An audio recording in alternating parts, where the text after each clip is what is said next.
Apply. अभी पिछले कई दिनों से हमारे पास हमारे दर्शक जो हैं वो सवाल पूछ रहे हैं किराएदारों को लेकर कि किराएदारी का कानून क्या है और इसमें किस प्रकार जो मकान मालिक हैं वो मकान को खाली करा सकते हैं, किराएदारों ने कब्जा किया हुआ है और किस प्रकार उन्हें लिया जाए। देखिए, ये किराएदार और लैंडलॉर्ड और टेनेंट के जो बीच का जो डिस्प्यूट है वो सामान्यतः पूरे भारत के अंदर पाया जाता है, लेकिन इस डिस्प्यूट को दूर करने के लिए कुछ स्टेट्स ने अपने रेंट कंट्रोल एक्ट बनाए, जैसे DRC हम बोलते हैं, दिल्ली रेंट कंट्रोल एक्ट 1958।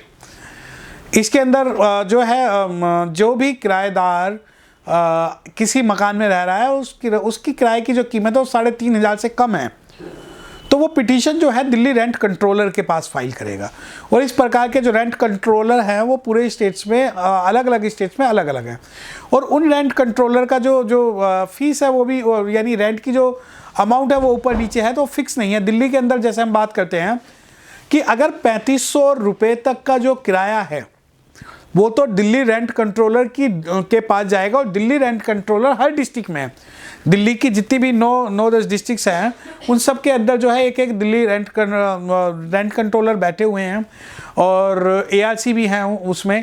तो हम जब पिटीशन फाइल करते हैं तो इसके जो रेंट कंट्रोलर की जो पिटीशंस हैं वो समरी प्रोसीडिंग्स होती है, यानी वो बहुत ज़्यादा जल्दी से सॉल्व होती है।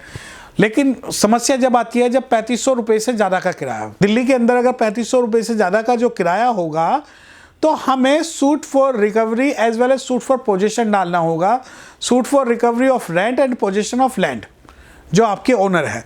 तो अब ओनर और जो ओनर है या टेनेंट है तो इनके बीच में डिस्प्यूट जो है उसको जो है जो दिल्ली रेंट कंट्रोलर है वो आपकी बोनाफाइड रिक्वायरमेंट के ऊपर और दूसरी कंडीशंस के ऊपर, आपके रेंट एग्रीमेंट के ऊपर वो देखेगा। आप देखिए, अब रेंट एग्रीमेंट की जब बात आती है तो रेंट एग्रीमेंट क्या है?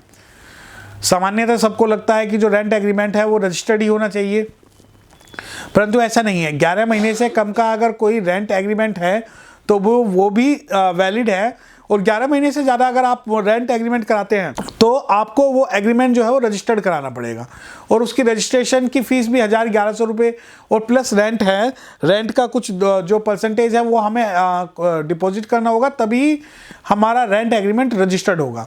इसके बाद इसमें सवाल आता है कि अगर किराएदार कब्जा कर ले।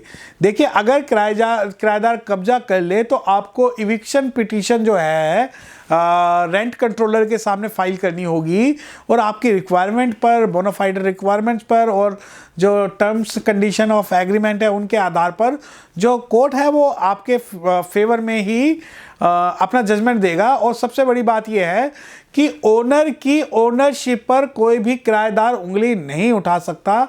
इस बाबत एविडेंस एक्ट में क्लियर प्रावधान है कि कोई भी जो टेनेंट है, tenant will not raise question on the ownership of the owner of the rented premises और टेनेंटेड प्रीमाइसेस।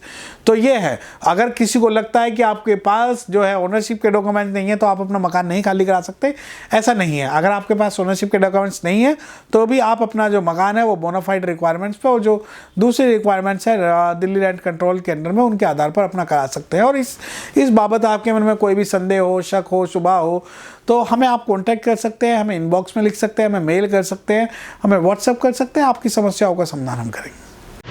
अगर आपने अभी तक हमारा चैनल सब्सक्राइब नहीं किया है तो सब्सक्राइब करें और घंटी का बटन बिल्कुल भी दबाना ना भूलें ताकि सभी लेटेस्ट खबरें पहुंच सकें आप पे सबसे पहले।